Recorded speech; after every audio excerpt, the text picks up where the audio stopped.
Namaskar and pranam to all of you. Again, I am coming back to my channel Lasit Government Tool Guru. Today, I will discuss again second part MCQ Government E-Marketplace JAME के ऊपर. It is the second part. Already, I have uploaded the first part. So, my friends, please subscribe my channel, share my channel, and like my channel so that you can get notification for my upcoming videos. You should not forget to share my channel with your other friends, because now also they are preparing for different types of central government exam, and it is very important part. Nowadays, JAME portal is very important one. It is mandatory for the government procuring entities to purchase, to procure goods and services from the JAME portal. So we should have perfect knowledge about the JAME. So my friends, again, just I request to you subscribe my channel. So you see, it is my WhatsApp number 8327782034. If you need PDF, contact with my WhatsApp number. Different administrative and financial parts are there, and very common parts. Basically, central government rules are very common for different central government exams. And my Telegram channel link is t.me/BAPI2034. So again, if you need PDF, then you contact with me in my WhatsApp number 8327782034. And you should not forget to join my Telegram channel t.me/BAPI2034. And also in my video description also you can get the channel link. So now I am going to discuss the second part MCQ. It is the last part MCQ on JAME, Government E-Marketplace. You see the question number 1. Authorized to register as primary user on JAME. हम जानते हैं कि JAME में 2 users है, एक primary user है और एक सेकेंडरी यूजर है. So primary user is the most important one. So some questions given. So first one, 2 statements given. हमको करेक्ट स्टेटमेंट को डिटेक्ट करना है. Authorised officers of the rank of deputy secretary और equivalent, ये absolutely correct है. जो primary user होगा उसका जो रैंक होगा वो डेप्यूटी सेक्रेटरी लेवल होगा और उसका इक्विवेलेंट लेवल होगा. और सेकेंड स्टेटमेंट है head of the office, art sub centre और यूनिट और ब्रांच ऑफ गवर्नमेंट ऑर्गेनाइजेशन और पब्लिक सेक्टर अंडरटेकिंग्स और autonomous bodies, local bodies, constitutional bodies, statutory bodies can register as primary user on JAME. तो ये भी correct है. So both the statements are correct one. Option C is the correct answer. तो मैं जैसे बताया 2 users होते हैं JAME पोर्टल में. Primary user is important one. Actually primary user cannot make transaction. Primary user responsibility of the primary user is to monitor, to basically responsibility of the primary user is to check. Okay, the secondary user actually basically make contract and place the order, clear, make payment, so everything. So it means but primary user overall actually check everything, check all type of transactions, but primary user actually cannot make any type of transaction. So the authorized officer of the rank of deputy secretary और equivalent होना चाहिए जो primary user होगा. और next है head of the office. Sub centre है कि unit है कि branch of government organisation, PSU, autonomous bodies, local bodies, constitutional bodies, statutory bodies can register as primary user on JAME. ये both the statements are correct one. Okay, आगे में हम discuss करेंगे details primary user के ऊपर and secondary users के ऊपर. अभी थोड़ा आपका आइडिया हो गया, ठीक है. Option C is the correct answer. चलो next one. Again question number 2 you see related to the primary user. Primary user, so यहां पर आप देख लीजिए क्वेश्चन कैसे, अभी जो पैटर्न है क्वेश्चन का, which of the following above statements is और आर करेक्ट वन. अगेन हम करेक्ट स्टेटमेंट्स को डिटेक्ट करेंगे. Statement 1, primary user shall be responsible for registering the organisation on JAME. ये तो करेक्ट है क्योंकि प्राइमरी यूजर रेस्पॉन्सिबल है। ओके, जो ऑर्गेनाइजेशन है, ऑर्गेनाइजेशन को रजिस्टर कौन करता है? तो ऑन बिहाफ जो ऑर्गेनाइजेशन का रिप्रेजेंटेटिव है वो प्राइमरी यूजर है। Primary user is the representative of the organisation. Okay, so primary user shall be responsible for registering the organization on GEM on behalf of the organization. So primary user, okay, basically it means rank of the primary user should be under secretary or equivalent level, or otherwise second one head of the office. Previous question already I have discussed. So primary user basically is the representative of the organization. So primary user shall be responsible for registering the organization on GEM, ये correct है। Primary user for creating user accounts for secondary users, तो secondary users जो भी transactions होगा वो secondary users करेगा। Secondary users में secondary users का 4 रोल होता है, एक है बायर, एक है कॉन्साइनी, एक है डीडीओ और एक है PAO. Okay, buyer, consignee, then DDO drawing and disbursing officer, PAO pay and accounts officer. तो ये 4 जो है वो सेकेंडरी यूजर्स का रोल है। तो सेकेंडरी यूजर्स एक्चुअली वो ट्रांजैक्शन करता है।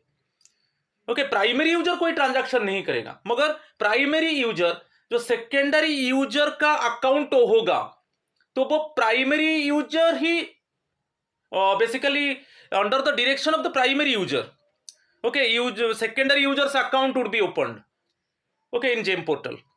तो primary user for creating user accounts for secondary users, तो प्राइमरी यूजर होना चाहिए, नहीं तो सेकेंडरी यूजर्स का अकाउंट ओपन नहीं हो पाएगा। ये भी करेक्ट है।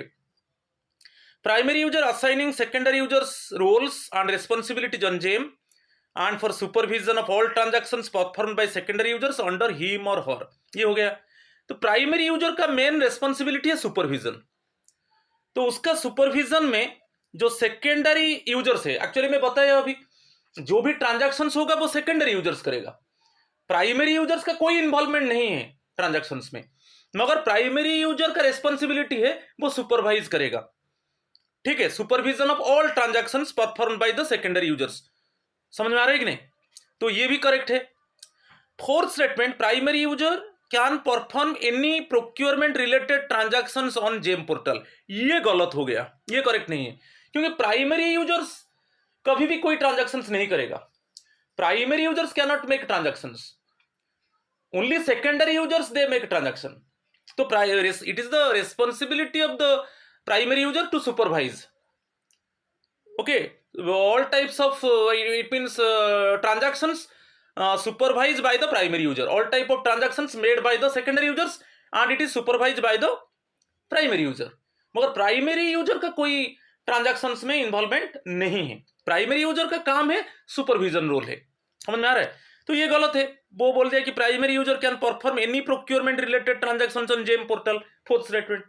तो प्राइमरी यूजर का डायरेक्टली इन्वॉल्वमेंट नहीं है, there is no involvement of the primary user related to the transaction। तो 4th स्टेटमेंट गलत हो गया। तो यहां पर करेक्ट पूछा है, तो फर्स्ट 3 स्टेटमेंट्स करेक्ट वन, तो option D is the correct answer, option D is the correct answer, right. चलो question number 3, who are the secondary users in GeM. तो जो सेकेंडरी यूजर्स का अकाउंट ओपन होगा, जो अकाउंट क्रिएट होगा, वो उसको actually under the direction of the primary user, under the direction of the primary user secondary users का account create किया जाएगा जेम में। मैं अभी बोला था सेकेंडरी यूजर्स का 4 रोल्स है, एक बायर है, कंसाइनी है, डीडीओ है, पीओ है। Okay, buyer, consignee, DDO drawing and disbursing officer, pay and accounts officer, PAO. Buyer क्या, यहां पे चारों का रोल थोड़ा बता देता हूं, आगे में हम डिस्कस करेंगे। ये सब सेकेंडरी यूजर्स है, ये सब ट्रांजैक्शंस में इन्वॉल्व होते हैं, प्राइमरी यूजर का कोई ट्रांजैक्शंस में इन्वॉल्वमेंट नहीं है। तो बायर जो है वो ऑर्डर प्लेस करेगा, ऑर्डर को प्रोसेस करेगा, प्लेस करेगा। कंसाइनी गुड्स को रिसीव करेगा, ठीक है, जब गुड को वो रिसीव करेगा तो 48 जब good, it means consignee receive the goods, then within 48 hours consignee generate provisional receipt certificate, और जिस डेट में वो गुड्स को रिसीव करेगा उसी डेट से आप 10 डेज के अंदर उसको consignee receipt and acceptance certificate को जनरेट करना होगा। प्रीवियस वीडियो में बताया था। तो एक है 48 आवर्स के अंदर, 48 आवर्स के अंदर वो PRC provisional receipt certificate generate करेगा, और 10 डेज के अंदर वो क्रैक को जनरेट करेगा। समझ में आ रहा है कि नहीं? ये दोनों क्या है? तो आप बायर्स के बारे में बताया जो ऑर्डर प्लेस किया। कंसाइनी का काम है वो गुड को रिसीव करेगा, जिस डेट में गुड को रिसीव करेगा उसी से 48 आवर्स आप काउंट कर लो, उसी से 48 आवर्स के अंदर वो पीआरसी जनरेट करेगा, प्रोविजनल रिसिप्ट सर्टिफिकेट। और जब गुड को जिस डेट में रिसीव करेगा ओके उससे 10 डेज के अंदर वो क्रैक को जनरेट करेगा, वो consignee receipt and acceptance certificate. समझ में आ रहा है? डीडीओ का काम क्या है? थर्ड रोल जो है सेकेंडरी यूजर का, डीडीओ पीएफएमएस में पेमेंट होता है, पब्लिक फाइनेंशियल मैनेजमेंट सिस्टम। तो जो पीएफएमएस पेमेंट के लिए डीडीओ है, ओके, डीडीओ पीएफएमएस पेमेंट के लिए वो इंडिकेट किसको करेगा, डायरेक्शन किसको देगा? पीएओ को। ठीक है। और जो पे एंड अकाउंट्स ऑफिसर है उसका काम क्या है? पीएफएमएस के अलावा और कोई भी ट्रांजैक्शन, जैसे इंटरनेट बैंकिंग में हुआ कि ऑफलाइन में सपोज ट्रांजैक्शन हुआ, वो काम PAO. Any other method PFMS DDO, मगर any other method, any other online method में सपोज पेमेंट किया जाएगा, पीएओ। हो गया? तो ये सब सेकेंडरी यूजर्स इन जेम है। तो ये चारों करेक्ट है। Option D is the correct answer, right. चलो question number 4, what is the role of consignee in GeM? मैं अभी बताया था कंसाइनी के ऊपर। तो कंसाइनी का जो रोल है वो गुड को रिसीव करेगा, गुड को रिसीव करेगा, जिस डेट में वो गुड को रिसीव करेगा 48 आवर्स के अंदर वो पीआरसी जनरेट करेगा, और जिस डेट में वो गुड रिसीव करेगा उसका 10 डेज के अंदर वो क्रैक को ओके जनरेट करेगा, consignee receipt and acceptance certificate. वही दिया है, देखिए कंसाइनी का रोल क्या है पूछा है, और इनकरेक्ट वन हम देखेंगे यहां पर। जो कंसाइनी का रोल नहीं है, ये बहुत इंपॉर्टेंट है। Which of the above statements is और आर इनकरेक्ट वन, वो पूछा है। जो इनकरेक्ट पूछा है मीन जो कंसाइनी का रोल में नहीं आएगा। रिसिप्ट ऑफ इक्विपमेंट्स और गुड्स, ये तो एक कंसाइनी का रोल है, ये तो एक कंसाइनी का रोल है, वो गुड को रिसीव करेगा। क्रिएशन ऑफ पीआरसी मैं अभी बताया था, 48 जिस डेट में वो रिसीव करेगा उसी डेट से आप काउंट कर लो 48 आवर्स के अंदर। जब जिस 48 आवर्स कैसे काउंट होगा? जिस टाइम में वो रिसीव करेगा उसी से आप 48 आवर्स काउंट कर लो, उसके अंदर वो पीआरसी जनरेट करेगा। और creation of crack, consignee receipt and acceptance certificate, तो जिस डेट में वो गुड को रिसीव करेगा तो 10 डेज के अंदर वो क्रैक को जनरेट करेगा। तो तीनों तो कंसाइनी का रोल है। यहां पर इनकरेक्ट है तो सभी करेक्ट है, सभी रोल कंसाइनी का है। तो यहां पर जो आंसर होगा option D, none of the above होगा, क्योंकि इनकरेक्ट पूछा है। हम यहां पर डिटेक्ट देखें क्वेश्चन कैसे ट्विस्ट कर रहा है। तो आपको डिटेक्ट करना है कि इसमें जो 3 स्टेटमेंट्स दिया है कि कौन सा कंसाइनी का रोल नहीं है। ये तीनों तो कंसाइनी का रोल है, अभी मैं डिस्कस किया। ठीक है, तो option D is the correct answer, right.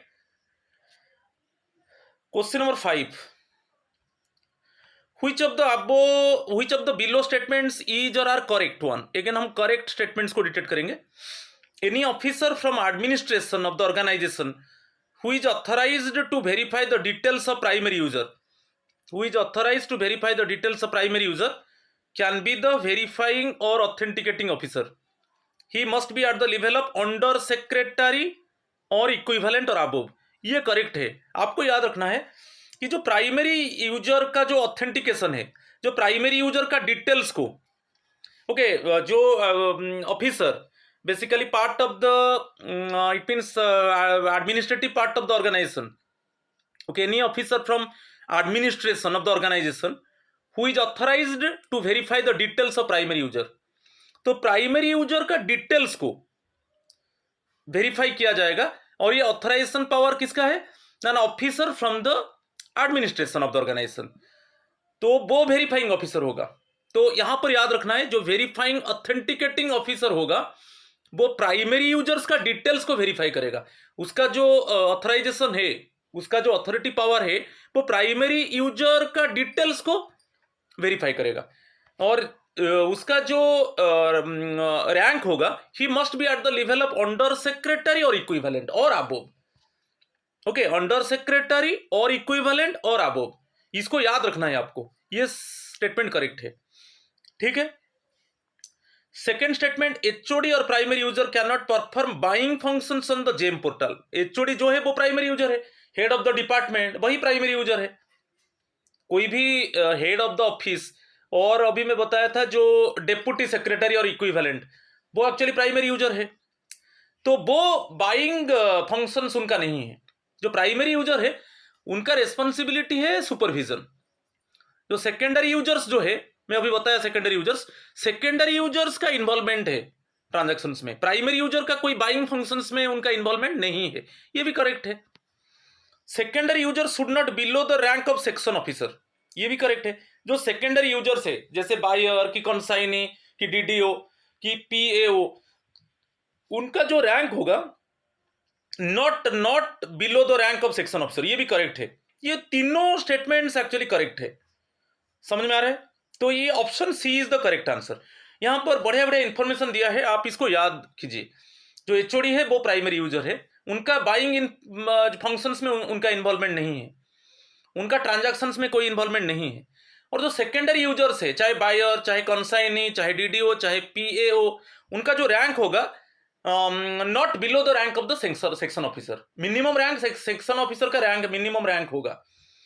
और जो फास्ट स्टेटमेंट दिया है, बेसिकली अंडर सेक्रेटरी और इक्विवेलेंट और अबोव, जो बेसिकली ऑर्गेनाइजेशन का जो एक एडमिनिस्ट्रेटिव ऑफिसर है, वो प्राइमरी यूजर का डिटेल्स को वेरीफाई करेगा, उसको हम ऑथेंटिकेटिंग और वेरीफाइंग ऑफिसर बोलेंगे। और यहां पर याद रखना है, प्राइमरी यूजर्स का डिटेल्स को वेरीफाई किया जाएगा, वो जो एडमिनिस्ट्रेटिव ऑफिसर वेरीफाई करेगा, और उनका रैंक अंडर सेक्रेटरी और इक्विवेलेंट और अबोव होगा। तो ये तीनों स्टेटमेंट्स करेक्ट है, तो option C is the correct answer. Right. यहां पर प्राइमरी यूजर्स के ऊपर आप देख लीजिए डिटेल से। Primary user shall be responsible for registering the organisation on GeM, for creating, इसको मैं डिस्कस कर चुका हूं, for creating user accounts for secondary users, assigning them roles and responsibilities on GEM, and for supervision of all transactions performed by secondary users under him or her। ये बहुत important है। Primary user shall be responsible, तो primary user actually एक representative है, organisation का representative है, तो वो ऑर्गेनाइजेशन का रिप्रेजेंटेटिव है। तो इनिशियली प्राइमरी यूजर का रजिस्ट्रेशन बहुत जरूरी है। प्राइमरी यूजर का रजिस्ट्रेशन हो गया मींस ऑर्गेनाइजेशन का रजिस्ट्रेशन हो गया। नेक्स्ट वन, जो सेकेंडरी यूजर्स है, जैसे बायर्स, कंसाइनी, डीडीओ, पीएओ, उनका जो अकाउंट्स क्रिएट होगा वो बेसिकली प्राइमरी यूजर का अकाउंट ओपन होने के बाद सेकेंडरी यूजर्स का अकाउंट ओपन किया जाएगा। फिर primary user assigning them roles, secondary users का रोल क्या है, उनको कौन असाइन करेगा? प्राइमरी यूजर करेगा। Primary user assigning the roles to the secondary users. और प्राइमरी यूजर का रिस्पॉन्सिबिलिटी है कि supervision of all transactions performed by the secondary users. Secondary users का इन्वॉल्वमेंट है ट्रांजैक्शंस में, तो all transactions of secondary users actually supervise by the primary user. Right. तो ये पैराग्राफ समझ में आया। तो सेकेंड में क्या है, प्राइमरी यूजर का कोई डायरेक्ट इन्वॉल्वमेंट नहीं है ट्रांजैक्शंस में, वही दिया है, primary user can not perform any procurement related transactions on GeM portal. GeM portal में प्राइमरी यूजर्स का इन्वॉल्वमेंट नहीं है ट्रांजैक्शंस में, बाइंग फंक्शंस में, ओनली है सुपरविजन रोल, ओनली है basically assign the roles to the secondary users, supervising the transactions made by the secondary users. Right.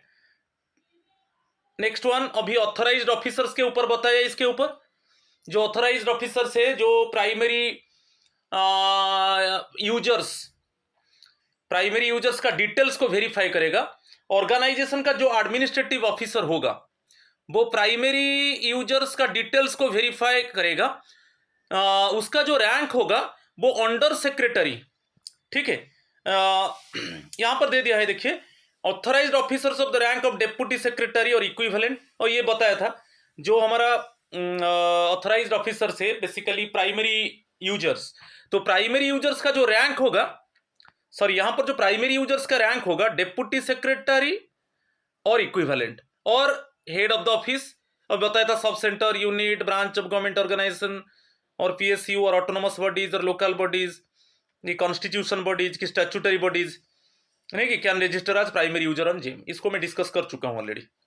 और यहां पर जो सेकेंड अभी मैं बता रहा हूं कि जो प्राइमरी यूजर्स का डिटेल्स को वेरीफाई किया जाएगा वो ऑर्गेनाइजेशन का एक ऐसा एडमिनिस्ट्रेटिव ऑफिसर होगा जिनका रैंक बेसिकली अंडर सेक्रेटरी और इक्विवेलेंट और अबव होगा। ओके, उनको ऑथेंटिकेटिंग ऑफिसर और वेरीफाइंग ऑफिसर हम बोलेंगे, जो प्राइमरी यूजर्स का डिटेल्स को वेरीफाई करेंगे, और उनका जो रैंक होगा वो अंडर सेक्रेटरी और इक्विवेलेंट और अबव होगा। ठीक है, चलो क्वेश्चन नंबर 6 को देखेंगे। हु कैन बी वेरीफाइंग और ऑथेंटिकेटिंग ऑफिसर इन जेम, मैं अभी बताया था जो वेरीफाइंग ऑथेंटिकेटिंग ऑफिसर है, जो ऑर्गेनाइजेशन का एक ऐसा एडमिनिस्ट्रेटिव ऑफिसर हम लेंगे जो प्राइमरी यूजर्स का डिटेल्स को वेरीफाई करेगा, और उनका रैंक होगा बेसिकली अंडर सेक्रेटरी और इक्विवेलेंट और अबव, मिनिमम जो रैंक होगा अंडर सेक्रेटरी और इक्विवेलेंट और अबव। तो अभी देखेंगे, any officer from administration of the organisation who is authorized to verify the details of primary user can be the verifying or authenticating officer. Option B, any officer from administration of the organization who is authorized to verify the details of secondary user can be the verifying or authenticating officer. secondary user का ये गलत है, किसका details को verify किया जाएगा? Primary user, यही correct है। और any officer, option C, any officer from administration of the organisation who is authorised to verify the details of DDO can be the verifying और ऑथेंटिकेटिंग ऑफिसर, ये भी गलत है क्योंकि डीडीओ डिटेल्स को वेरीफाई किया जाएगा, ऐसा नहीं है। Any officer from administration of the organisation who is authorised to verify the details of buyer can be the verifying और ऑथेंटिकेटिंग ऑफिसर, ये भी गलत है। तो हम जो वेरीफाइंग ऑथेंटिकेटिंग ऑफिसर किसको बोलेंगे? जो प्राइमरी यूजर का डिटेल्स को वेरीफाई करेगा, जो प्राइमरी यूजर का डिटेल्स को वेरीफाई करेगा। तो option A is the correct answer, right. चलो question number 7, is there a difference between HOD head of the department and primary user? Basically primary head of the department and primary user में कोई difference नहीं है, वो same है। Okay, वो actually represent करते हैं ऑर्गेनाइजेशन से रिप्रेजेंट करते हैं, और उनका जो प्राइमरी यूजर का रजिस्ट्रेशन हो जाएगा, हम ये मान लेंगे कि ऑर्गेनाइजेशन का रजिस्ट्रेशन हो गया। ओके, तो वही है यहां पर दिया, is there a difference between, no, यहां पर नो होगा, option B is the correct answer. ऐसा कोई डिफरेंस नहीं है, जो हेड ऑफ द डिपार्टमेंट है वो प्राइमरी यूजर है, वो ऑर्गेनाइजेशन को रिप्रेजेंट करता है। और जब हम ये सोचते हैं कि जब प्राइमरी यूजर का रजिस्ट्रेशन हो गया मीन्स ऑर्गेनाइजेशन का रजिस्ट्रेशन हो गया, और उनका मेन रोल है सुपरविजन, और उनका मेन रोल है assigning the roles to the secondary users. Secondary users किस तरीके का रोल प्ले करेंगे, और सेकेंडरी यूजर्स जो भी ट्रांजैक्शंस करेंगे उनको सुपरवाइज कौन करेगा? Primary user. समझ में आ गया? तो यहां पर option B is the correct answer. अभी सेकेंडरी यूजर्स के ऊपर देखेंगे, any officer of the organisation can be made secondary user. Any officer, organisation का एनी ऑफिसर को हम सेकेंडरी यूजर करेंगे, मगर उनका रैंक सेक्शन ऑफिसर से कम नहीं होगा, not below the rank of section officer. Minimum rank section officer होना चाहिए। चाहे जो 4 रोल्स होता है सेकेंडरी यूजर्स का, buyer, consignee, DDO and PAO, ये जो रोल्स प्ले करेंगे ऑर्गेनाइजेशन का ऑफिसर, उनका मिनिमम रैंक सेक्शन ऑफिसर होगा, मिनिमम रैंक। ओके, तो वही दिया है, secondary user should not be below the rank of section officer, और दिया है any officer of the organisation can be made secondary user. चलो आगे में चलते हैं। 4 टाइप ऑफ रोल्स मैं बता चुका हूं, 4 type of roles are perform by secondary users in GeM portal. तो इसके ऊपर क्वेश्चन आता है, 4 टाइप ऑफ रोल्स, कितने प्रकार का रोल्स है सेकेंडरी यूजर का? 4 टाइप ऑफ रोल्स। एक है बायर है, अभी मैं बायर के ऊपर बताया था, जो ऑर्डर को प्रोसेस करेगा और जो बेसिकली प्लेस करेगा, कि हमको जो बेसिकली कॉन्ट्रैक्ट में इन्वॉल्व है, ऑर्डर को प्रोसेस करेगा और प्लेसमेंट करेगा, वो बायर है जेम पोर्टल में। Buyer will select the item for purchase, वो आइटम को सिलेक्ट करेगा, जो आइटम को परचेज करना है उसको सिलेक्ट करेगा and will place the order on behalf of the organisation.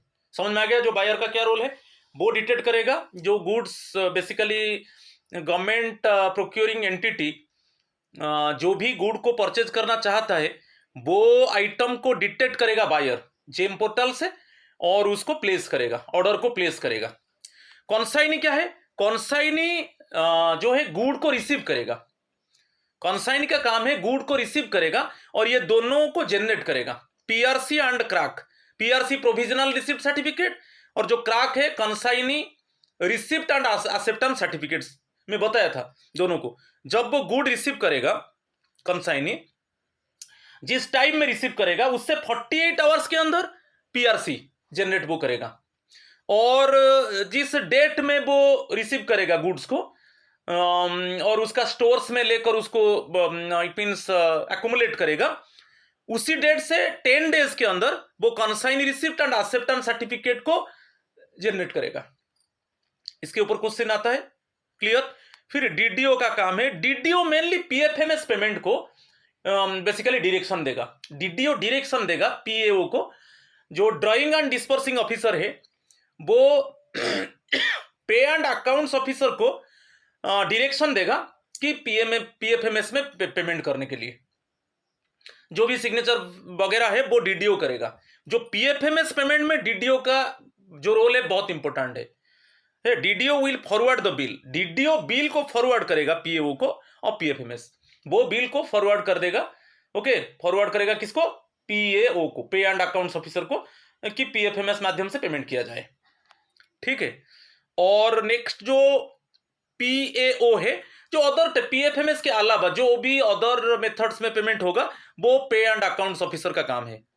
Other than PFMS payment mode users, paying authority और PO will make payment to supplier और vendor. Other than PFMS case में DDO का involvement जरूरी है, इतना ही काफी है। वो बिल को फॉरवर्ड कर देगा पीएओ को, पीएओ पेमेंट करेगा। और इसमें क्या है, basically pay and accounts officer, paying authority और PAO will make the payment to supplier और वेंडर। तो other than PFMS payment, other than suppose internet banking होगा, नेट बैंकिंग में कि आईएफएमएस में पेमेंट होगा तो वो पे एंड अकाउंट्स ऑफिसर करेगा। मगर पीएफएमएस केस में डीडीओ का इन्वॉल्वमेंट है, वो बिल को पे एंड अकाउंट्स ऑफिसर को फॉरवर्ड करेगा और पे एंड अकाउंट्स ऑफिसर फिर सप्लायर को पेमेंट करेगा through public financial management system. ठीक है। चलो क्वेश्चन नंबर 8 यहां पर देखेंगे, DDO role is to make payment for the bill processed by buyer through online banking और अदर मेथड्स। ये गलत है, क्योंकि डीडीओ का रोल वो नहीं है। डीडीओ का रोल किसमें सीमित है? Only PFMS payment. उसमें अदर ऑनलाइन बैंकिंग और अदर मेथड्स का पेमेंट वो डीडीओ रोल नहीं है। डीडीए जो ड्राइंग एंड डिस्पर्सिंग ऑफिसर का जो रोल है वो बिल को फॉरवर्ड करेगा पे एंड अकाउंट्स ऑफिसर को पीएफएमएस माध्यम से पेमेंट होने के लिए, public and financial management system से पेमेंट होने के लिए। तो ये स्टेटमेंट गलत है। और जो सेकंड स्टेटमेंट है, PAO role to forward the bills to PFMS, no, ये उल्टा हो गया। जो डीडीओ है वो एक्चुअली पे एंड अकाउंट्स ऑफिसर होने चाहिए था और जो पीएओ है वो डीडीओ रोल है। तो यहां पर इनकरेक्ट वन पूछा है, तो दोनों इनकरेक्ट है, ये उल्टा हो गया। जहां पर डीडीओ है वहां पर पीएओ होना चाहिए और जहां पर पीएओ है वहां पर डीडीओ होना चाहिए। तो दोनों स्टेटमेंट गलत है, वो वही पूछा इनकरेक्ट। तो both 1 and 2, option C okay is the correct answer, right. यहां पर देखेंगे क्वेश्चन है, what is the difference between role of PAO and DDO. मैं बता चुका हूं, DDO role is to forward the bills to PFMS which is finally paid by paying authority of PFMS after logging in PFMS portal. DDO role in JAM is restricted to the central government users using payment through PFMS. तो जो DDO role है उसका जो payment process होता है, PFMS का जो payment process होता है, वहां पर DDA जो ड्राइंग एंड डिस्पर्सिंग ऑफिसर का रोल बहुत इंपॉर्टेंट है। तो DDO बिल को फॉरवर्ड करेगा पे एंड अकाउंट्स ऑफिसर को, पीएओ को, तो वो पेमेंट करेगा, ठीक है। मगर एनी अदर में mode of payment, online payment में वो पे एंड अकाउंट्स ऑफिसर का रोल है, वही दिया है। For users other than PFMS, for users other than PFMS paying authority और pay and accounts officer role is to make payment for the bills processed by buyer through online banking और other methods. Suppose internet banking payment होगा, वो pay and accounts officer का role है। तो only आपको याद रखना है जो पीएफएमएस माध्यम से पेमेंट होगा वहां पर डीडीओ रोल आ जाता है, और any except PFMS any other mode of payment जो है वो पे एंड अकाउंट्स ऑफिसर का है। आप ये नहीं पूछेंगे कि वहां पर भी पीएफएमएस में भी पे एंड अकाउंट्स ऑफिसर का रोल है, मगर डीडीओ बिल को फॉरवर्ड करेगा पे एंड अकाउंट्स ऑफिसर को, then pay and accounts officer payment करेगा सप्लायर को, ठीक है। चलो यहां पर दिया है which of the below statements are correct one. Correct statements को देखेंगे।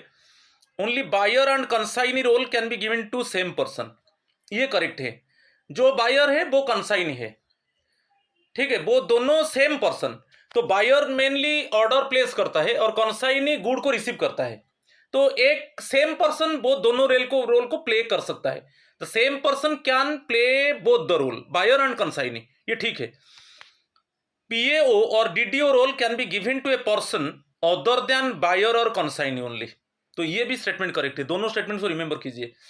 तो एक सेम पर्सन वो बायर हो सकता है और कंसाइनी हो सकता है, मगर सेकेंड स्टेटमेंट में क्या है, जो पे एंड अकाउंट्स ऑफिसर और drawing and disbursing officer role can be given to a person other than buyer और कंसाइनी ओनली, ये भी स्टेटमेंट करेक्ट है। तो ये दोनों स्टेटमेंट करेक्ट है, both option C is the correct answer.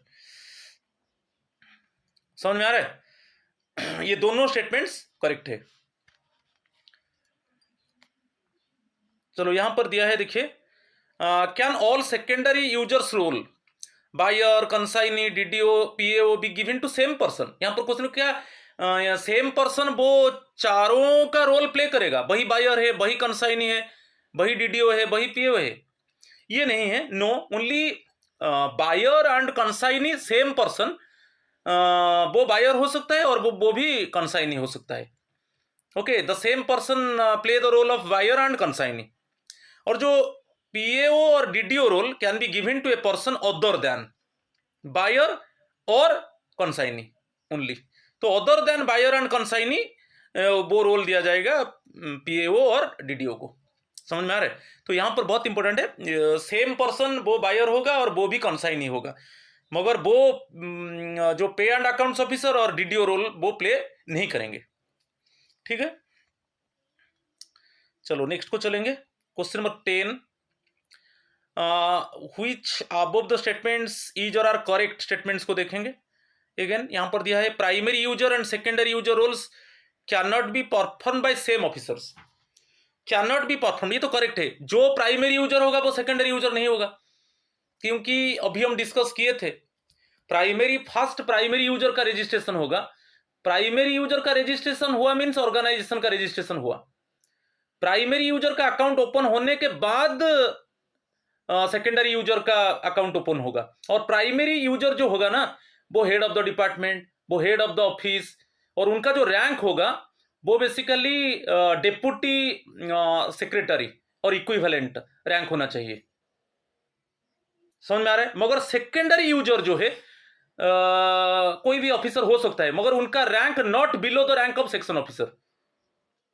तो वो सेम ऑफिसर वो प्राइमरी यूजर और वो सेकेंडरी यूजर रोल प्ले करेंगे? नहीं, करेक्ट नहीं है।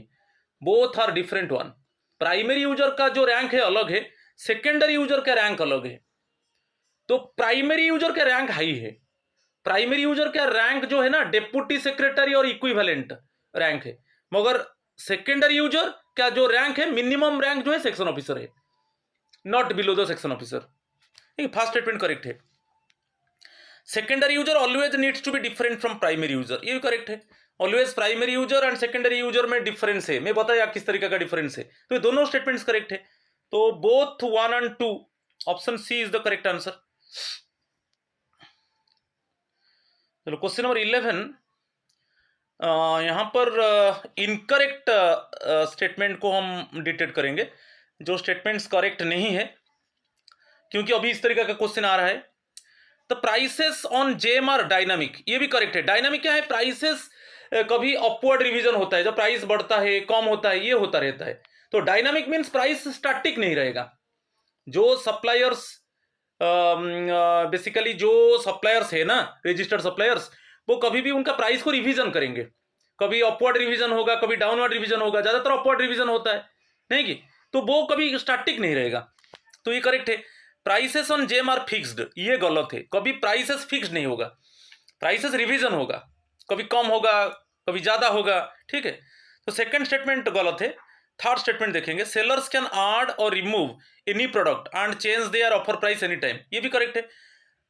कोई भी प्रोडक्ट को ऐड कर सकता है, कभी नया प्रोडक्ट है, सेलर उसको ऐड कर सकता है, ओके, जेम पोर्टल में। और सपोज वो चाहता है कि ये प्रोडक्ट को हम रिमूव कर दे, तो रिमूव कर देगा, क्योंकि प्रोडक्ट के ऊपर डिमांड नहीं है कि प्रोडक्ट ट्रेडिशनल हो चुका है, कोई ऐसा अपग्रेडेड प्रोडक्ट आ चुका है, ठीक है? तो अपग्रेडेड प्रोडक्ट जब आ जाएगा, वो क्या करेगा, यानी जो आउटडेटेड प्रोडक्ट को रिमूव कर देगा। तो प्रोडक्ट को ऐड करेगा और रिमूव करेगा, और उनका जो ऑफर प्राइस को वो चेंज कर सकता है, कोई प्रॉब्लम नहीं है, ओके। पैसेज ऑफ टाइम में वो ऑफर प्राइस को चेंज कर सकता है। तो यहां पर जो इनकरेक्ट वन पूछा है, तो ओनली ऑप्शन 2, बेसिकली स्टेटमेंट 2 जो क्रॉस लगा दिया, स्टेटमेंट 2 वो इनकरेक्ट है। तो यहां पर जो ऑप्शन बी है वो करेक्ट आंसर है, राइट? चलो क्वेश्चन नंबर 12 अभी देखेंगे। In case of direct purchase, DP के ऊपर आ गया। In case of direct purchase during carting product of dash days, rates for carted quantity for that buyer are frozen against any upward revision by seller। तो direct purchase में क्या है, हम cart में रख देते हैं, जो कार्ट होता है ना, हम डायरेक्ट परचेज में हम क्या करेंगे ना, अप टू, जब वर्थ ऑफ गुड्स, जो estimation of goods up to ₹25,000, हम कॉम्पिटेंट अथॉरिटी का परमिशन लेंगे, और ये जो एस्टिमेशन ऑफ गुड्स है अप टू 25,000, वो गुड्स हम एनी रजिस्टर्ड सप्लायर से खरीद पाएंगे, जेम से। तो जैसे हम एक पर्टिकुलर प्रोडक्ट सपोज हम डिटेक्ट कर लिया है कि ये प्रोडक्ट को हम प्रोक्योर करेंगे, तो हम इसको कार्ट में रख दिया, ओके। कार्ट में रख दिया मीन्स वो उसमें एक्चुअली यहां पर आंसर 5 डेज होगा। तो कार्ट में 5 डेज, वो कार्ट में जब रहेगा 5 डेज के अंदर उसमें प्राइस नहीं बढ़ेगा। जो कार्ट में रह गया मीन्स वो प्राइस बढ़ नहीं सकता कि कम नहीं हो सकता। वंस हम उसको कार्ट में रख दिए मीन्स 5 डेज के अंदर, सपोज उसी समय सेलर प्राइस को अपवर्ड रिवीजन किया, प्राइस को बढ़ा दिया, मगर हम कार्ट में रख चुके हैं मीन्स वो प्राइस वही स्टेबल रहेगा। तो 5 डेज के अंदर वो रिवीजन नहीं होगा। सेलर रिवीजन कर दिया, मगर हम तो आप प्रोडक्ट को चूज कर लिए, कार्ट में रख दिए, उसी समय सेलर उसको रिवाइज कर दिया, अपवर्ड रिवीजन कर दिया, प्राइस बढ़ा दिया, मगर हम कार्ट में रख दिए मीन्स प्राइस वही रहेगा, जो हम देखे थे और कार्ट में रख दिए वही प्राइस रहेगा। कितना दिन तक? 5 दिन तक। वही क्वेश्चन पूछा है।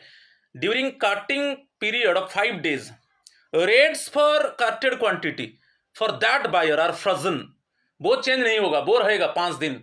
हम वंस कार्ट में ले लिए मीन्स जो प्राइस में हम ले लिए वो प्राइस रहेगा, 5 दिन रहेगा। और उसी के अंदर यदि सेलर उसको अपवर्ड रिवाइज करता है, प्राइस को बढ़ा देता है, मगर हम उसको कार्ट में रख दिए मीन्स उसमें कोई चेंजेस नहीं होगा, जो जिस प्राइस में हम उसको कार्ट को ले लिए वही प्राइस रहेगा। समझ में आ गया? तो यहां पर option B is the correct answer. आप समझ गए होंगे, क्योंकि आप जैसे फ्लिपकार्ट, अमेजन में आप कार्ट में रख देते हो, नहीं कि, मगर वहां पर रिवाइज होता है, मगर यहां पर क्या है, 5 डेज में रिवाइज नहीं होगा। कार्ट में आप वंस ले लिए मीन्स 5 डेज तक वही प्राइस रहेगा, कोई इसमें रिवीजन नहीं होगा। चाहे सेलर रिवीजन कर दे, उसमें कोई रिवीजन नहीं होगा, 5 दिन के बाद रिवाइज होगा, ठीक है। यहां पर और एक क्वेश्चन है, whether the prices on GeM for any item are fixed और डायनामिक। तो वेरी कॉमन चीज है, मैं अभी बताया dynamic means at any time the seller can change the, can revise the prices, can make upward revision और can make downward revision. Price को बढ़ा सकता है, प्राइस को कम कर सकता है, कभी भी ऐसा नहीं कि प्राइस फिक्स रहेगा। तो वो वही चीज दे दिया।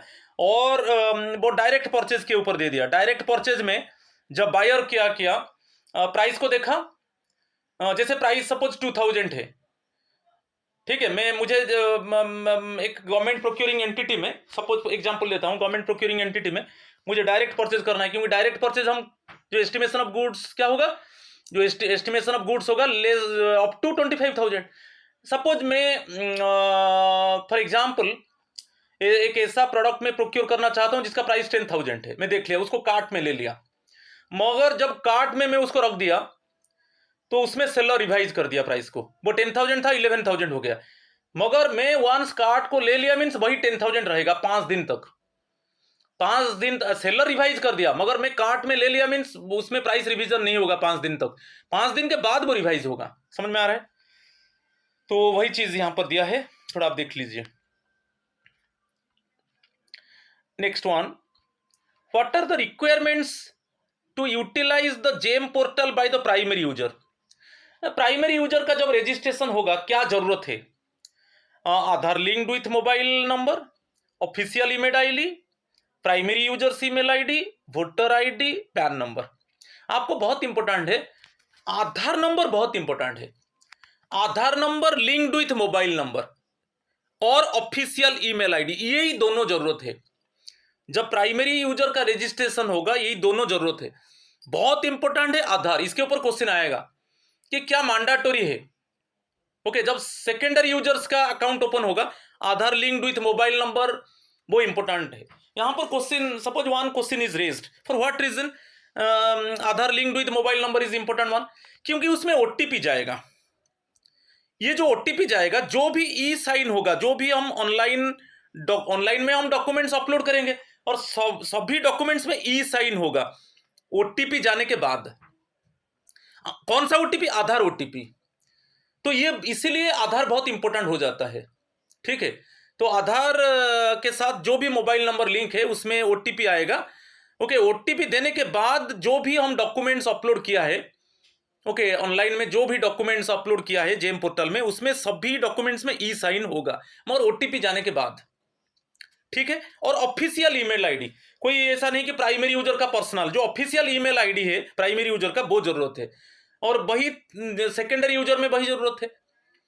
जब सेकेंडरी यूजर में कोई ऑफिसर बायर रोल प्ले करेगा, कंसाइनी रोल प्ले करेगा, डीडीओ रोल प्ले करेगा, कि जैसे pay and accounts officer role play करेगा, तो उनके लिए भी वही चाहिए, Aadhaar linked with mobile number और ऑफिशियल ईमेल आईडी। कोई पर्सनल ईमेल आईडी का जरूरत नहीं है। तो आंसर आपको मिल गया। तो यहां पर जो रिक्वायरमेंट्स है, जो 1 2 है ना, तो option B is the correct answer. Okay, 1 और 2, राइट। और इसके ऊपर ई साइन के ऊपर भी क्वेश्चन आएगा, क्यों आधार लिंक्ड मोबाइल नंबर जरूरत है? क्योंकि उसमें जो आधार में जो भी मोबाइल नंबर लिंक है, तो आधार क्या करेगा ना, एक ओटीपी भेजेगा। ओके, वो ओटीपी को देने के बाद हम जो भी डॉक्यूमेंट्स अपलोड किया है उसमें ई साइन कर पाएंगे, ठीक है। चलो, question number 14, dash is mandatory, यही क्वेश्चन पूछ लिया। Dash is mandatory for registration on GeM? Aadhaar linked with mobile number, voter ID, PAN number, driving licence. ये तो अब बहुत इजी है, option A is the correct answer, Aadhaar linked with mobile number, ठीक है। Option A is the correct answer.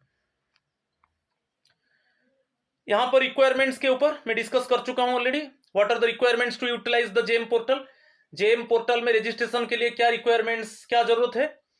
For using GeM portal, first a primary user needs to register on GeM portal. Primary user का registration होगा, तो requirement क्या होगा? Aadhaar linked with mobile number, ठीक है।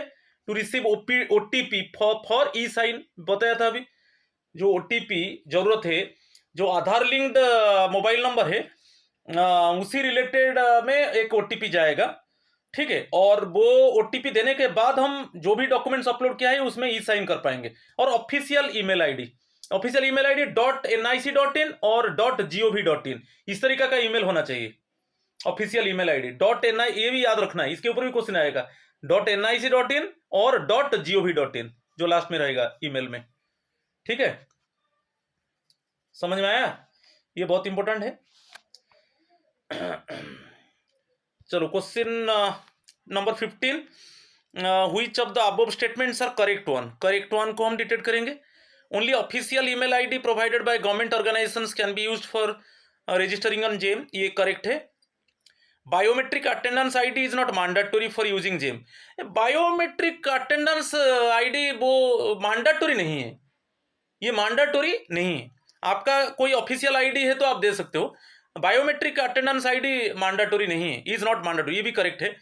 Applicant can fill their office ID और employee ID जो है उसको यूज करके आप जेम को यूज कर सकते हो, जेम पोर्टल को। तो ये थर्ड जो स्टेटमेंट है वो भी करेक्ट है। Applicant can fill their office ID और employee ID in the field of biometric attendance ID. तो ये तीनों स्टेटमेंट्स करेक्ट है। और यहां पर आपको याद रखना है बायोमेट्रिक अटेंडेंस वो मैंडेटरी नहीं है, ओके, जेम पोर्टल को यूज करने के लिए। आपका कोई ऑफिशियल आईडी है, कोई एम्प्लॉय आईडी है, आप उसको यूज करके जेम पोर्टल को यूज कर सकते हो, ठीक है। और ओनली ऑफिस ईमेल आईडी आपको देना है जब रजिस्ट्रेशन होगा, प्राइमरी यूजर का और सेकेंडरी यूजर का ऑफिशियल ईमेल आईडी, आपका कोई पर्सनल ईमेल आईडी नहीं देना है।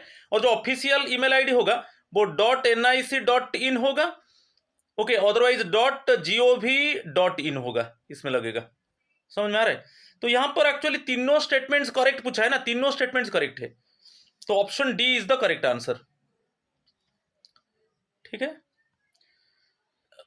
और यहां पर दिया है can Gmail, Yahoo, Rediff etcetera one personal, ये ओ है, वन पर्सनल,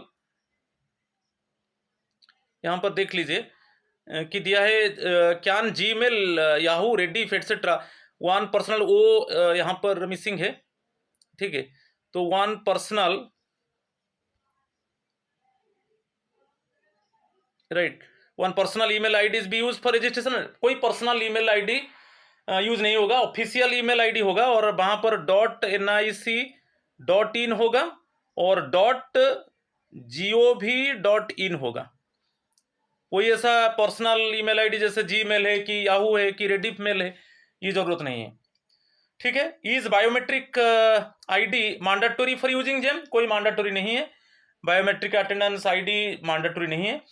जो ऑफिशियल आईडी होगा कि जो एम्प्लॉय आईडी होगा उसको यूज करके आप जेम पोर्टल यूज कर सकते हो, ठीक है। इसके ऊपर क्वेश्चन आ सकता है। चलो नेक्स्ट पार्ट को चलेंगे। अच्छा, कंसाइनी का बात आया, जो कंसाइनी अभी मैं बताया था, कंसाइनी क्या है, जो गुड को रिसीव करेगा, हु रिसीव्ड द इक्विपमेंट्स और goods. Consignee generate a provisional receipt certificate with in dash of receipt of stores. Receipt of stores means वही है जब गुड को वो रिसीव करेगा और बेसिकली स्टोर्स करेगा ना। तो जो जब कंसाइनी गुड को रिसीव करेगा, जो पर्टिकुलर टाइम होगा उसका 48 आवर्स के अंदर वो प्रोविजनल रिसिप्ट सर्टिफिकेट को जनरेट करेगा, ओके। जिस टाइम में वो बेसिकली गुड्स को रिसीव करेगा और स्टोर करेगा उसी टाइम से आप 48 आवर्स काउंट कर लो, 48 आवर्स के अंदर उसको प्रोविजनल रिसिप्ट सर्टिफिकेट को जनरेट करना है। तो option C is the correct answer, ठीक है। ये क्वेश्चन नंबर 16 था। हाँ, क्वेश्चन नंबर 17, कंसाइनी जनरेट, ये consignee receipt and acceptance certificate, ये जो क्रैक आप याद रखिए, इसके ऊपर क्वेश्चन है कि what is the full form of crack. तो मैं बताया था कि जिस डे में कंसाइनी गुड्स को रिसीव करेगा, जिस डे में, उससे 10 डेज के अंदर, विद इन 10 डेज, ये 10 डेज कैसे काउंट करेंगे ना, जिस डे में कंसाइनी गुड्स को रिसीव करेगा उसी से आप 10 डेज काउंट कर लो, विद इन 10 डेज उसको क्रैक को जनरेट करना है, okay. Consignee receipt and acceptance certificate, तो ये इसका जो ऑप्शन सी होगा करेक्ट आंसर, ठीक है। चलो question number 18, what is the total time limit for payment to the seller in GeM from date of generation of crack. ये बहुत इंपॉर्टेंट है। जब क्रैक का जनरेशन हो गया, इसका जनरेशन होने के बाद ही पेमेंट होगा, जो है consignee receipt and acceptance certificate. तो मैं अभी बताया कंसाइनी जिस डेट में रिसीव करेगा 10 डेज के अंदर वो क्रैक को जनरेट करेगा। क्रैक जनरेशन जिस डेट में CRAC क्रैक जनरेट होगा उसका 10 डेज के अंदर, विद इन 10 डेज। और ये 10 डेज हम कैसे काउंट करेंगे ना, जिस डे में क्रैक जनरेट होगा उसी से आप 10 डेज के अंदर पेमेंट करोगे। फाइनल जो पेमेंट होगा, टाइम लिमिट होगा पेमेंट का, विद इन 10 डेज के अंदर होगा। मगर बहुत इंपॉर्टेंट है, ये जो 10 डेज हम पेमेंट बोलते हैं, ये कैसे कैलकुलेट होगा ना, जिस पर्टिकुलरली डे में क्रैक जनरेट होगा उसी से आप काउंट कर लो, विद इन 10 डेज के अंदर ये टाइम लिमिट है, 10 डेज के अंदर पेमेंट होगा। जो what is the total time limit for payment, तो उसी के अंदर आप पेमेंट कर सकते हो। मगर क्रैक जनरेट हो गया, जिस डे में जनरेट होगा उसका 10 डेज के अंदर आप पेमेंट कर सकते हो। तो option C is the correct answer, right. और how to make purchase on GeM, ये दिया है, कुछ पॉइंट्स है। Log in as primary user और एचओडी इन जेम पोर्टल, आपको प्राइमरी यूजर को लॉग इन करना है। And create secondary user, secondary users का क्रिएट होगा। सेकेंडरी यूजर्स आप जानते हो, बायर, कंसाइनी, पीएओ और DDO. After clicking on manage users tab available in dashboard, ठीक है। ये थोड़ा पॉइंट्स को देख लीजिए। ये फर्स्ट वन, लॉग इन करोगे primary, log in as primary user HOD in GeM portal and create secondary users after clicking on manage users tab, clicking on manage users tab available in dashboard. फिर buyer to log in the GeM portal, select and वो product को cart करेगा and cart the product as per the requirement through application of various filters, क्योंकि buyer का काम है वो product को, जो प्रोडक्ट को प्रोक्योर करना है वो डिटेक्ट करेगा और कार्ट में ले जाएगा। Buyer should apply filters carefully to define their requirement without adversely affecting competitiveness. Select proper buying method, okay, जो बाइंग मेथड है proper buying method. Buying method 4 प्रकार का था, एक डायरेक्ट परचेज, L1 परचेज और ई बिडिंग और रिवर्स ऑक्शन। तो आपको लिमिट में भी बता दिया था, जीएफआर जनरल फाइनेंशियल रूल 149 में है, प्रीवियस वीडियो में बताया था। तो डिमांड क्रिएट करेगा, जनरेट सैंक्शन ऑर्डर और जनरेट कॉन्ट्रैक्ट, इसको याद रखना है, जो बायर का काम है। डिमांड क्रिएट करेगा, सैंक्शन ऑर्डर को जनरेट करेगा, नेक्स्ट होगा जनरेट कॉन्ट्रैक्ट। इसके ऊपर क्वेश्चन आ सकता है, fast creation of demand, then generation of sanction order, then generate contract.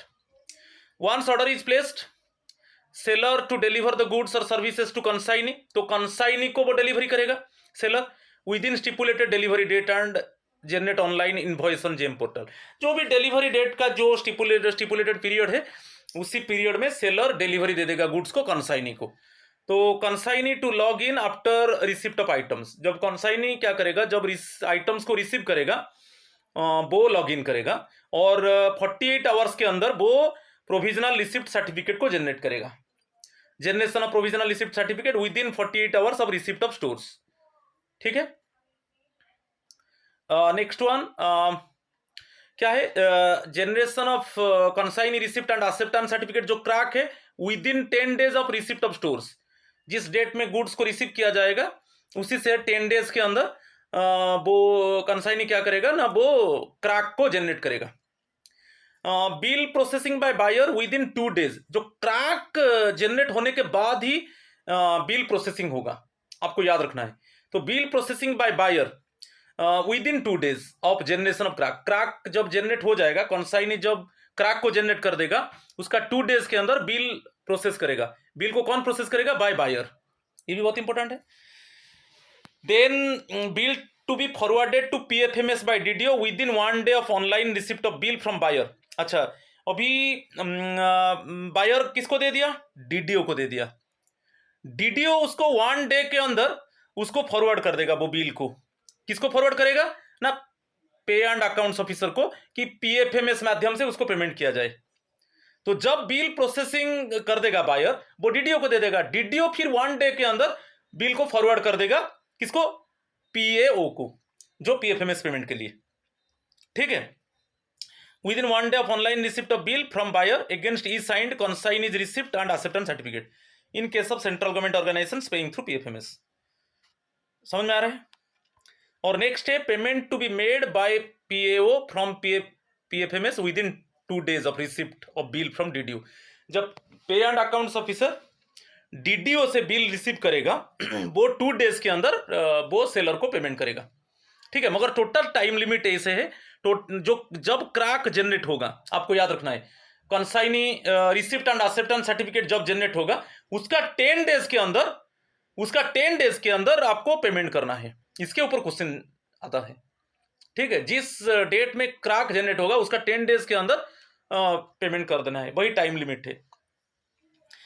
और any other mode of payment, other mode suppose SBI ई पे, एनी अदर सपोज आपका इंटरनेट बैंकिंग या इमीडिएट मनी पेमेंट सर्विस और other mode में आप payment जो होगा वो PAO करेगा, वही जिस डेट में क्रैक जनरेट होगा consignee receipt and acceptance certificate उसका 10 डेज के अंदर पे एंड अकाउंट्स ऑफिसर को पेमेंट करना है, ठीक है। अच्छा, नेक्स्ट वन, ये भी बहुत इंपॉर्टेंट क्वेश्चन है।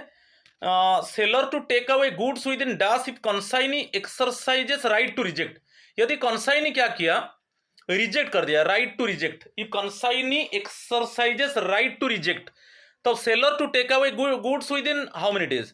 तो कंसाइनी कभी कभी क्या है, वो उसका राइट है, वो रिजेक्ट कर देगा, ये गुड हमको नहीं चाहिए, तो सेलर कितना दिन के अंदर वो गुड्स को ले जाएगा, भाई 10 डेज के अंदर। Option C is the correct answer.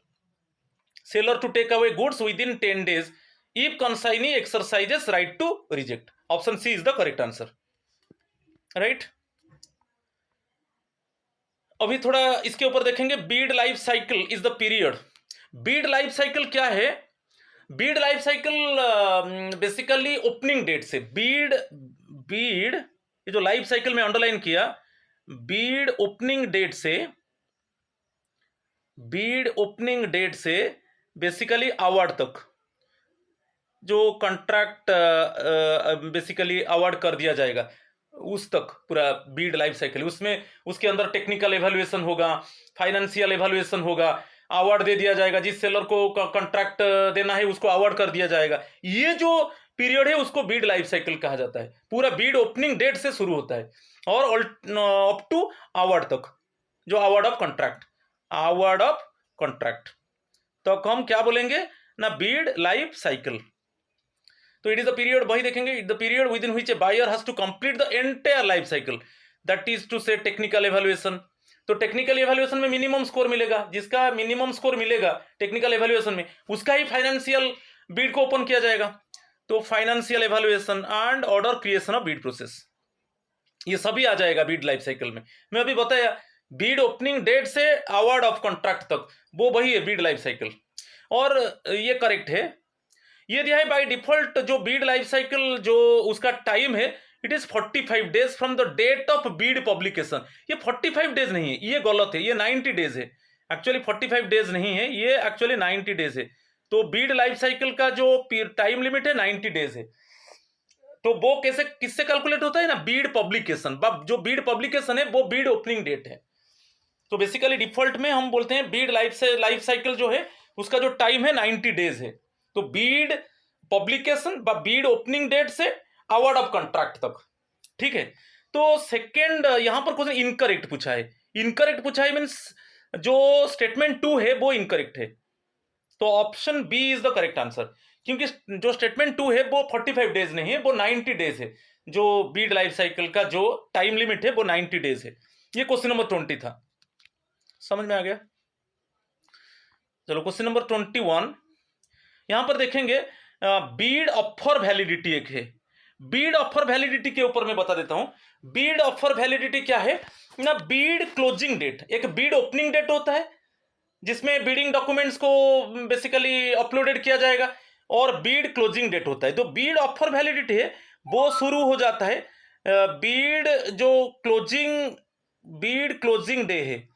ये जो बीड क्लोजिंग डे है नेक्स्ट डे से शुरू हो जाता है, है, इससे नेक्स्ट डे से बीड ऑफर वैलिडिटी पीरियड शुरू हो जाएगा, जिसमें बीड को एवेलुएट किया जाएगा और उसी बीड ऑफर वैलिडिटी पीरियड में भी अवार्ड ऑफ कॉन्ट्रैक्ट दे दिया जाएगा। मगर ये जो है बीड ऑफर वैलिडिटी जो हम काउंट करेंगे, उसका जो कैसे हम काउंट करेंगे ना, बीड क्लोजिंग डे जो है, जो बीड क्लोजिंग डे है उसका नेक्स्ट डे से हम उसको बीड ऑफर वैलिडिटी को हम काउंट करेंगे, समझ में आ रहा है। उसके बाद क्या होगा, टेक्निकल एवेल्युएशन होगा, फाइनेंशियल एवेल्युएशन होगा और अवार्ड ऑफ कॉन्ट्रैक्ट दे दिया जाएगा। पर लाइफ साइकिल अलग है। जो बीड लाइफ साइकिल है वो बीड ओपनिंग डेट से हम काउंट करेंगे और अवार्ड ऑफ कॉन्ट्रैक्ट तक।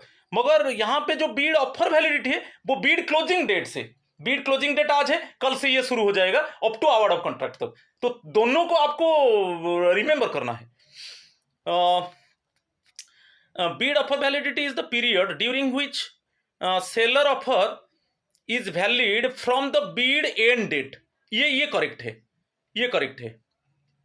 The buyer needs to award the order within the bid offer validity period, ये करेक्ट है, दोनों स्टेटमेंट्स करेक्ट है, यहां पर करेक्ट पूछा है। तो ये बीड ऑफर वैलिडिटी का डेफिनेशन दे दिया।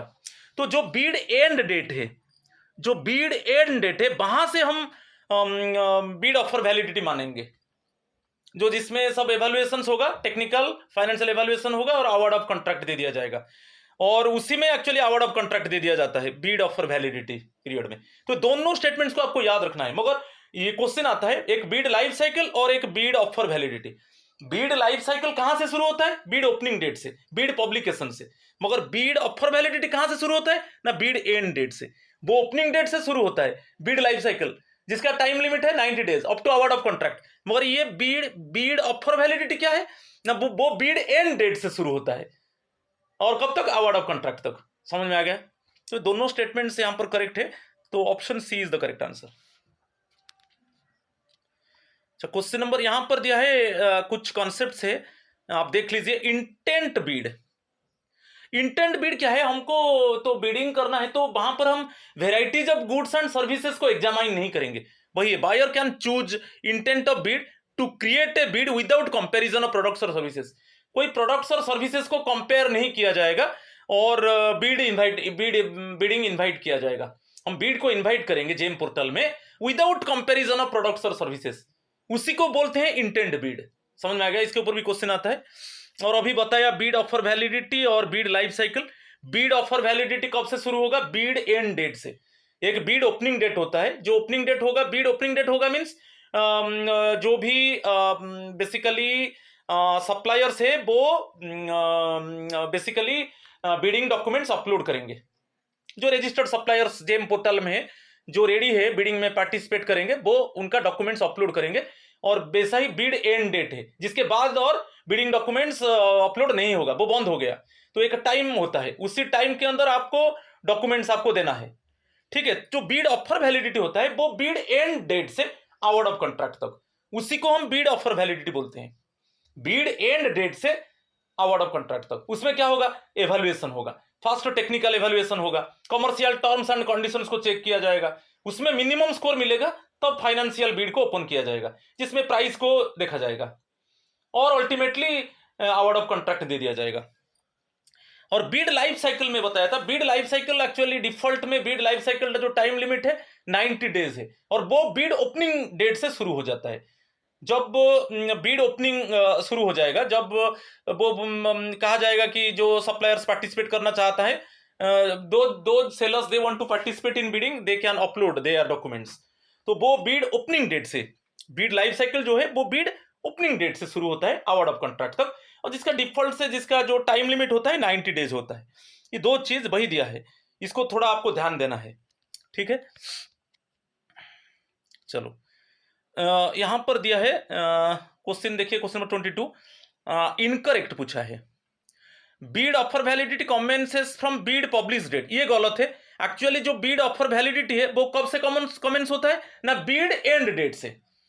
जब बीडिंग जो डॉक्यूमेंट्स हम इनवाइट किया है वो एक ओपनिंग डेट होता है, एक क्लोजिंग डेट होता है। वो ये bid offer validity actually commence किससे होता है ना, बीड एंड डेट से। ये उल्टा हो गया। बीड लाइफ साइकिल जो होता है commences from bid end date, ये भी गलत हो गया, क्योंकि बीड लाइफ साइकिल कहां से कमेंस होता है ना, बीड पब्लिकेशन डेट से, बीड ओपनिंग डेट से। ये थोड़ा अलग हो गया। जो ऑफर वैलिडिटी है वो commence from end date, bid end date, और जो बीड लाइफ साइकिल है उसका कमेंस होता है फ्रॉम बीड पब्लिश डेट। वो रिवर्स कर दिया गया, उल्टा हो गया, तो दोनों गलत हो गया सेंटेंस। तो यहां पर इनकरेक्ट पूछा है, तो option C is the correct answer. समझ में आ रहा है? अच्छा, नेक्स्ट देखेंगे। It is at buyer's description to award the bid even if only one seller has qualified in technical evaluation. यदि एक ही सेलर क्वालिफाई करता है टेक्निकल एवेल्युएशन में, क्या उसको आउट ऑफ कॉन्ट्रैक्ट दे दिया जाएगा? होगा, ये करेक्ट है। It is at buyer's description, ये बायर्स के पास पावर है to award the bid even if only one seller has qualified. यदि आप टेक्निकल एवेल्युएशन आप चेक करोगे, उनका कमर्शियल टर्म्स एंड कंडीशंस, और टेक्निकली जब आप टेक्निकल एवेल्युएशन होगा तब आप चेक करोगे कि मिनिमम स्कोर उसको मिला कि नहीं। सपोज एक ही सेलर क्वालिफाई किया, तो जो क्वालिफाई करेगा उसका फाइनेंशियल बीड को चेक किया जाएगा। तो एक ही सेलर एक्चुअली वो टेक्निकली क्वालिफाइड हुआ, तो वो बायर्स का डिस्क्रिप्शन है, वो बायर्स के पास पावर है, वो अवार्ड कर देगा बीड। ठीक है, तो ये करेक्ट है। Buyer can opt for EMD earnest money deposit, जो बीड सिक्योरिटी होता है। एक बीड सिक्योरिटी क्या है? आप बीड सिक्योरिटी लेते हो कि जैसे जो bead of for validity period है, उसमें आप बीडिंग में कोई चेंज नहीं कर सकते, कि कोई बीड को आप विथड्रॉ नहीं कर सकते। Okay, the seller cannot withdraw the bid और the seller cannot modify the bid. Okay, इसके लिए एक अर्नेस्ट मनी डिपॉजिट, जब आप बीडिंग डॉक्यूमेंट्स अपलोड करोगे, जो सेलर्स अपलोड करेंगे, वहां पर वो EMD earnest money deposit, alternate name है बीड सिक्योरिटी, आपको देना पड़ेगा। यदि आप जो बीड ऑफर वैलिडिटी पीरियड है उसमें यदि सेलर, कंसर्न सेलर, वो बीडिंग में कोई चेंज करता है और बीडिंग को विथड्रॉ करता है, तो उसका फॉरफिट हो जाएगा। वो जो ईएमडी और बीड सिक्योरिटी दिया है वो फॉरफिट हो जाएगा। और ईएमडी जब आपका, हम जानते हैं कि जब ग्रेटर देन 5 लाख होगा तब ई बिडिंग और रिवर्स ऑक्शन आएगा। हम रेंज देखे थे जो प्रीवियस वीडियो में, और रिवर्स ऑक्शन आएगा। तो इस, जब आपको याद रखना है, जब आपका estimation of goods more than 5 lakh होगा तब हम ई बिडिंग और रिवर्स ऑक्शन को जाएंगे, और इस केस में आप अर्नेस्ट मनी डिपॉजिट लोगे। ठीक है, तो ये दोनों स्टेटमेंट्स एक्चुअली करेक्ट है। तो both 1 and 2, option C is the correct answer.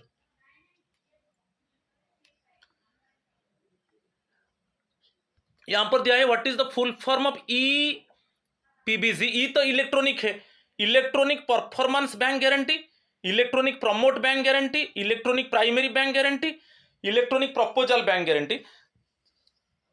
Actually answer है option A, electronic performance bank guarantee, EPBG. ये भी एक गारंटी है जो हम, जैसे हम ईएमडी जो लेते हैं ना, अर्नेस्ट मनी डिपॉजिट जो लेते हैं, अभी मैं बताया जब estimation of goods more than 5 lakh होगा तो बीडिंग हम रिवर्स ऑक्शन में जाएंगे, तब ईएमडी लिया जाएगा, और ईएमडी को हम इसमें भी ले सकते हैं, इलेक्ट्रॉनिक परफॉर्मेंस बैंक गारंटी में भी ले सकते हैं। ठीक है, बायर ले सकता है। तो option A is the correct answer. यहां पर वही दिया है कि buyer can opt for EPBG, electronic performance bank guarantee for bids whose estimated value is above ₹5 lakh. तो इस आकार में वो ले सकता है ईएमडी को। और a buyer can demand for document, buyer क्या क्या डॉक्यूमेंट डिमांड करेगा? जो बिडिंग डॉक्यूमेंट्स हम चाहिए, जो सेलर्स बिडिंग में पार्टिसिपेट करेंगे वो डॉक्यूमेंट सबमिट करेंगे। क्या क्या डॉक्यूमेंट चाहिए? एक experience certificate with the government, बहुत इंपॉर्टेंट है, experience certificate with the government, turnover certificate, आपका एनुअल टर्नओवर क्या है, और micro small enterprises, MSE registration certificate, micro small enterprises जो है, certificates as per additional terms and conditions, और ये है original equipment manufacturer, OEM, original equipment manufacturer authorisation certificate. इसको याद कीजिए, बहुत इंपॉर्टेंट है। तो जब बीडिंग होता है जेम पोर्टल में, तो बायर्स को क्या क्या डॉक्यूमेंट चाहिए? एक एक्सपीरियंस सर्टिफिकेट विथ गवर्नमेंट, एक टर्नओवर सर्टिफिकेट, और सपोज आप इसमें आते हो एमएससी में, सपोज कोई सेलर है माइक्रो स्मॉल एंटरप्राइजेस में आता है, उसका रजिस्ट्रेशन सर्टिफिकेट, और जो एडिशनल टर्म्स एंड कंडीशंस का सर्टिफिकेट्स, और आप original equipment manufacturer, okay, authorisation certificate. ठीक है, तो ये सब सर्टिफिकेट्स आपको देना पड़ेगा जो बायर डिमांड करता है। ठीक है, जब ई बिडिंग होता है कि रिवर्स ऑक्शन में सपोज बायर चाहता है कि वो गुड्स को प्रोक्योर करेगा, राइट। चलो नेक्स्ट, ये दिया है number of total participation in bid is up to dash, buyer has option to either extend the bid और open technical bid under GeM. Number of total participation is in bid is up to 2। Total participation bidding में participate करते हैं up to 2।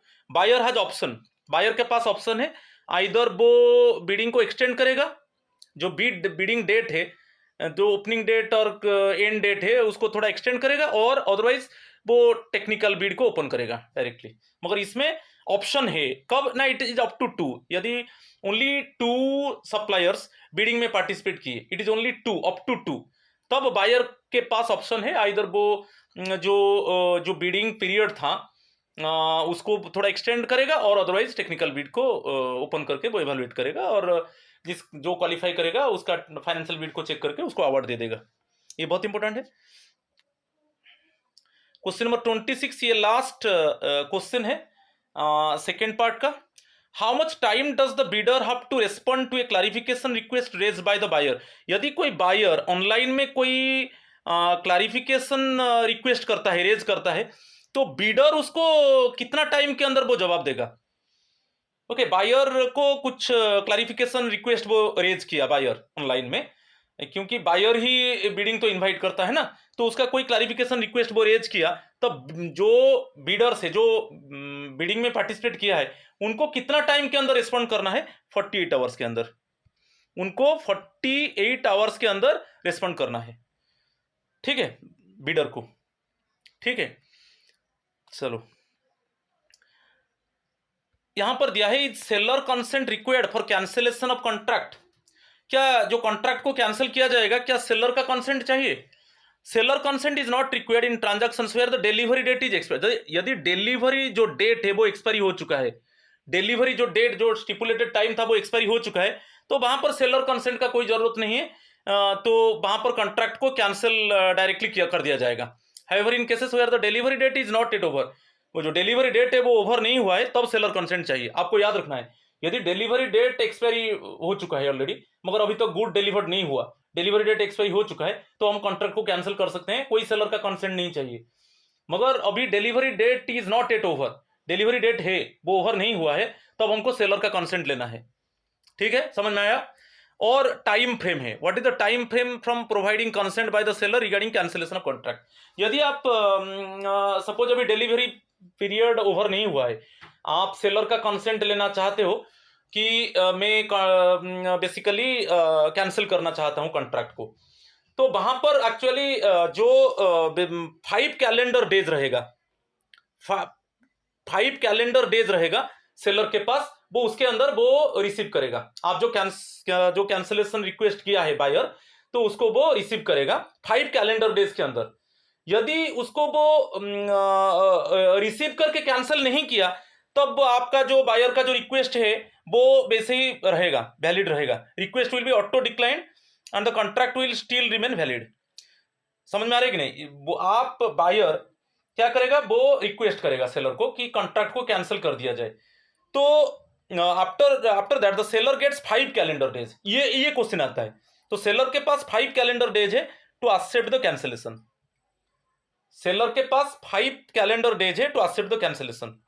यदि वो 5 days cross हो गया मगर वो कैंसिलेशन को एक्सेप्ट नहीं किया सेलर, 5 डेज क्रॉस हो गया, 5 कैलेंडर डेज क्रॉस हो गया, मगर सेलर क्या किया, कैंसिलेशन को एक्सेप्ट नहीं किया, तो ऑटोमेटिकली आपका जो बायर का रिक्वेस्ट है वो डिक्लाइन हो जाएगा और कॉन्ट्रैक्ट वैसा ही रहेगा। समझ में आ रहा है? ये बहुत इंपॉर्टेंट है, उसको थोड़ा मैं जैसे समझाया आप, मुझे लगता है कि you understood. How can I change the payment mode? अच्छा, पेमेंट मोड कब चेंज होगा? जैसे आप पेमेंट मोड चेंज करना चाहते हो, जैसे आप पहले PFMS में दे रहे थे, अभी चाह रहे हो कि इंटरनेट बैंकिंग में दोगे, तो वहां पर प्राइमरी यूजर चेंज करेगा। प्राइमरी यूजर चेंज करने के बाद सेकेंडरी यूजर एक्चुअली वो पेमेंट मोड को वो यूज कर पाएगा। समझ में आ रहा है? ये बहुत इंपॉर्टेंट है। नेक्स्ट है, what are the different payment modes? किस तरीके से पेमेंट होगा? PFMS है, IFMS है, इंटरनेट बैंकिंग है, एक जेम पूल अकाउंट से, जेम पूल अकाउंट के ऊपर अभी हम देखेंगे। ये चारों है, PFMS है, IFMS है, इंटरनेट बैंकिंग है, जेम पूल अकाउंट है। ये जेम पूल अकाउंट के ऊपर थोड़ा देख लीजिए, यहां पर दिया है GeM pool account is a special purpose bank account. इसको थोड़ा देख लीजिए, GeM pool account is a special purpose bank account opened, operated and controlled exclusively by non-public financial management system agencies or entities for the purpose of ensuring prompt payment to the sellers or service providers on GEM who supply goods or services to the NPAE through GEM for product orders 100% of the projected order value will be blocked at the time of order creation. तो इसको आपको याद रखना है, ये जो GeM pool account है, GPA है, ये basically non public financial management system agencies और एंटिटीज का, ये जो पेमेंट सिस्टम है बेसिकली एजेंसीज और एंटिटीज का है, और वो नॉन पब्लिक, जैसे गवर्नमेंट के लिए क्या है पीएफएमएस है, वो non public financial management system agencies और एंटिटीज, इतना याद रखना है, ठीक है। ईएमडी वैलिडिटी पीरियड क्या है? ईएमडीटी वैलिडिटी पीरियड जो है, जब बीड ऑफर वैलिडिटी, सपोज यहां पर एक एग्जांपल दे दिया, Beed offer validity 30 days. Beed offer validity कहां से शुरू होता है ना, बीड, आपको कोई पूछेगा बीड ऑफर वैलिडिटी कब से कमेंस होगा ना, बीड एंड डेट से कमेंस होगा, नहीं की जैसे यहां पर मेरा एग्जांपल में बीड ऑफर वैलिडिटी 30 डेज है, जब ये 30 डेज खत्म हो जाएगा इसमें, तो ये बीड एंड डेट से शुरू होगा अवार्ड ऑफ कॉन्ट्रैक्ट तक, अवार्ड ऑफ कॉन्ट्रैक्ट तक, इसके बाद 45 डेज रहेगा, इसके बाद 45 डेज रहेगा अवार्ड। तो आपको बेसिकली यदि मेरा example if Beed offer validity 30 days, तो ये बीड एंड डेट से शुरू होता है, कमेंस होता है bid offer validity, bid end date से अवार्डिंग ऑफ कॉन्ट्रैक्ट तक, नहीं कि अवार्डिंग ऑफ कॉन्ट्रैक्ट तक, ठीक है। तो इसमें ये 30 डेज हो गया, देन उसके बाद और जो ईएमडी वैलिडिटी होगा 45 डेज, तो ये 30 डेज है प्लस 45 डेज, समझना, इसके बाद 45 डेज आपको लेना है, ठीक है। नेक्स्ट कस्टम बीड के ऊपर मैं बताता हूं, कस्टम बीड क्या है, जैसे आप जो गुड को प्रोक्योर करना चाहते हो, वो गुड एक्चुअली जेम कैटलॉग में नहीं है, आप एक पर्टिकुलर गुड को परचेज करना चाहते हो, वो जेम कैटलॉग में नहीं है, और उसका एस्टिमेशन कितना होना चाहिए, मोर देन 5 लाख। वो जो गुड आप प्रोक्योर करना चाहते हो उसका एस्टिमेशन मोर देन 5 लाख से, और वो गुड एक्चुअली जेम पोर्टल में अवेलेबल नहीं है करेंट टाइम में, तो उसके लिए कस्टम बीड क्रिएट होगा, उसके लिए कस्टम बीड क्रिएट होगा। और जो कस्टम कैटलॉग रहेगा based Beed, minimum Beed duration 10 days, maximum 45 days. आप तीनों 2-3 चीज को याद रखना है कस्टम बीड के ऊपर। जैसे कस्टम बीड कब आता है ना, जब आप जो गुड प्रोक्योर करना चाहते हो उसका estimated value more than 5 lakh है, ये हो गया। सेकेंड है वो गुड्स एक्चुअली करेंटली वो गुड अभी जेम का कैटलॉग में नहीं है, वो करेंटली वो गुड एक्चुअली जेम पोर्टल में अवेलेबल नहीं है, तो उसके लिए कस्टम बीड क्रिएट होगा, समझ में आ रहा है। और कस्टम बीड का जो बीड ड्यूरेशन रहेगा मिनिमम 10 डेज, मैक्सिमम 45 डेज, इतना आप याद रखिए, और कुछ इतना ध्यान मत दीजिए, इतना याद रखिए, इसके ऊपर क्वेश्चन आएगा। और कस्टम बीड के लिए जो एस्टिमेटेड गुड है उसका वैल्यू मोर देन 5 लाख होना चाहिए। चलो नेक्स्ट, एक है बिल ऑफ क्वांटिटीज है। बिल ऑफ क्वांटिटीज क्या है, आप जैसे एक प्रोजेक्ट है, एक जैसे कॉन्ट्रैक्ट बड़ा प्रोजेक्ट है, लार्जर में अंडरलाइन किया, लार्जर प्रोजेक्ट और कॉन्ट्रैक्ट है, इसमें जो भी आइटम्स का, जो बड़ा प्रोजेक्ट और कॉन्ट्रैक्ट में जो भी आइटम्स लगेगा उसका सेपरेट प्राइस हम कंपेयर कर पाएंगे, उसका सेपरेट प्राइस। जो लार्जर कॉन्ट्रैक्ट और प्रोजेक्ट है उसमें जो भी आइटम्स यूज होगा उसका सेपरेटली उसका price of each item okay used in a larger contract और प्रोजेक्ट, उसको हम इट मींस चेक कर पाएंगे। वही है bill of quantities, BOQ based bidding has been introduced to enable buyer to analyse item wise price breakup means क्या है, उसमें जो भी आइटम लगेगा, जो बड़ा कॉन्ट्रैक्ट में और बड़ा प्रोजेक्ट में जो भी आइटम्स लगेगा उसका प्राइस, जो भी जितना आइटम, सपोज 100 आइटम्स लगेगा, 100 आइटम्स का अलग अलग प्राइस हम एनालाइज कर पाएंगे। तो benefit of price breakup shall help buyer to monitor price hike for the same project, वो मिल जाएगा ना, क्योंकि जो 100 आइटम्स लार्जर प्रोजेक्ट के लिए कि लार्जर कॉन्ट्रैक्ट में यूज होगा, तो जब एक आइटम का प्राइस को हम एनालाइज करेंगे, जब उसका प्राइस हाइक होगा हम जानेंगे कि लार्जर प्रोजेक्ट और कॉन्ट्रैक्ट का प्राइस भी हाइक हो गया। तो ये इंपॉर्टेंट था, तो इतना ही है। तो मुझे लगता है पूरा में अच्छे से डिस्कशन किया। So my friends, please subscribe my channel, share my channel and like my channel, and please support me so that definitely I bring some good and nice videos in subsequent time. Thank you.